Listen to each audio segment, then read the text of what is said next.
Hello guys, I hope you're all fine. Before getting into the topic, I would like to do a small prayer in the name of Jesus Christ. So close your eyes. పరలోకముందు మాయకు తండ్రి మీ నామం పూజింపబడును గాక, మీ రాజ్యం వచ్చును గాక, మీ చిత్తం పరలోకం నెరవేరినట్లు భూలోకం ముందు నెరవేరును గాక.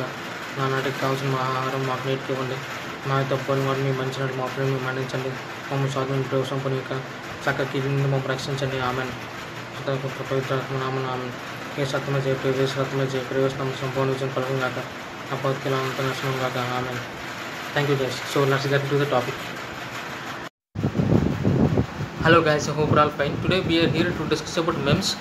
Here the full form of MEMS is micro electromechanical systems, whereas here MEMS is a process technology which is used to create tiny integrated devices or systems that combine both mechanical and electrical components. Let's discuss about the classification of MEMS.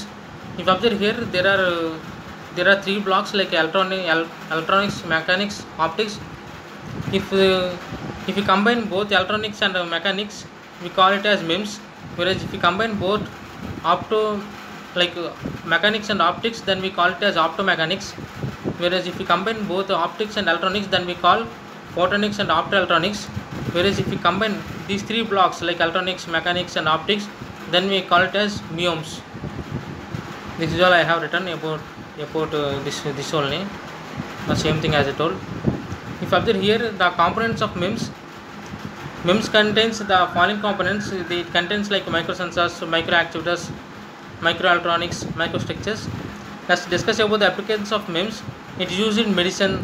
One minute guys, I'll zoom. Yeah, it is used in medicines, it is used in communications, it is used in military services, it is used in automotive, it is used in sensors, it is used in electronics, used in aerospace, and also MEMS also used in accelerometers. This is all about MEMS. I hope you understand guys. Thank you.